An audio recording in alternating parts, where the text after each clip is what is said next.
Hi guys, welcome back to my channel. And as you can see, I'm up here in my attic, and I wanted to share why tomorrow morning I'm getting all new insulation throughout the attic.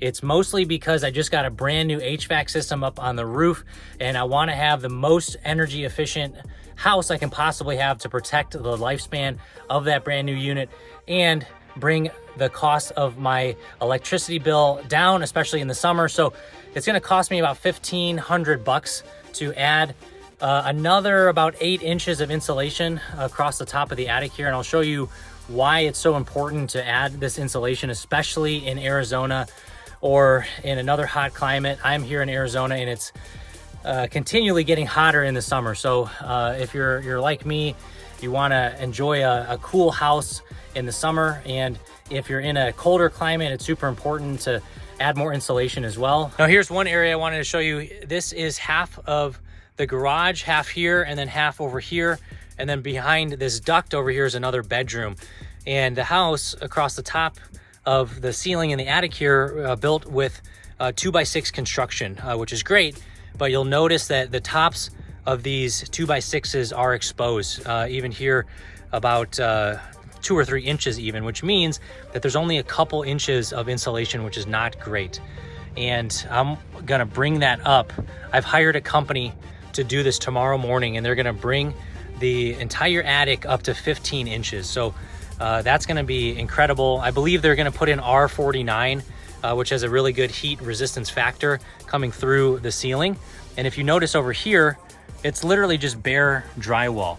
And I can zoom in a little bit, and you can see there's just no insulation. And that's why my garage gets super hot in the summer, as well as there's just no air conditioning, but that'll help keep the garage cooler.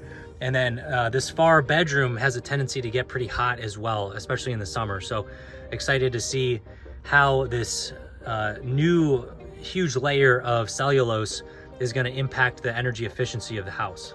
I just want to show you the flip side of the house here. You can tell there's a little bit more insulation. It's a little bit denser.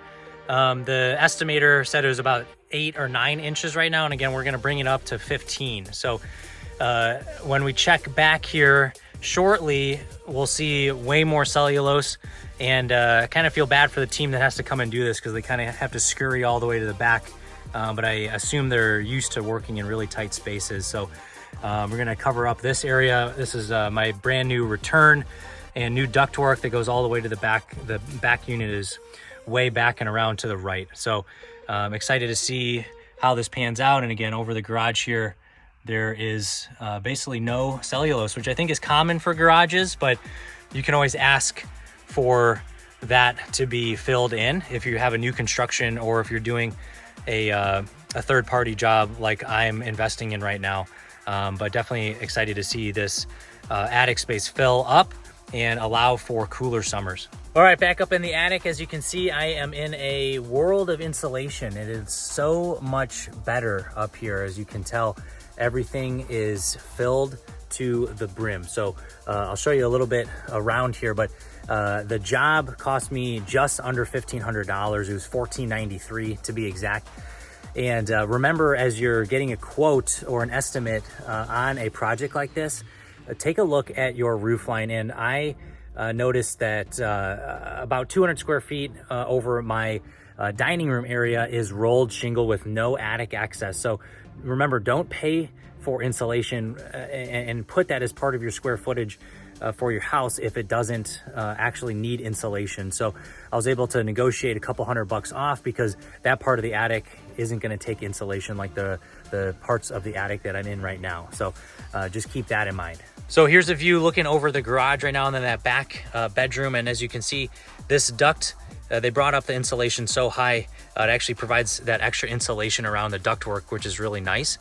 And they added these kind of tape measure sticks on multiple points within the attic, which is very interesting. So I'll show you, they brought it up on this side up to 11 inches because that's going to be over the garage. And again, there's no air conditioning going into the garage. So it should help quite a bit, but it's not something I'm actively heating or cooling.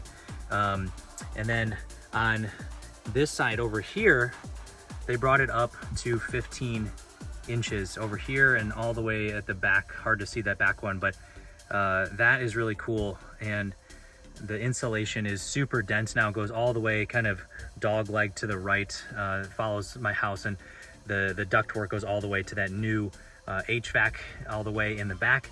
So I'm really excited about this because it should keep everything really, really cool in the super hot summer. I'm starting to sweat a little bit up here, and that is fine because the attic can be hot, but the house should be cool. So taking a look at all of the insulation here across the whole attic. Really happy with how it came out, and hopefully won't need to do this again for another 60 years. All right, back down in the cool house, which is really nice. And I just want to recap the video real quick. There's 3 reasons why I recommend looking into adding more insulation across your roof or your house in general if you were to take on that project. The first is that it's going to protect the HVAC system, and specifically this multi-$1,000 unit that you have outside that is responsible for keeping you comfortable in the cold or in the heat. And that's really important to protect that investment. The second reason is you're going to see hopefully a drop in your electric bill in the winter or the summer, especially here in Arizona, where the electric bill, I've heard stories of people paying $500 a month. So making your house more energy efficient is going to pay dividends in the long run. And then thirdly, you're going to see some level of ROI based on what you spent.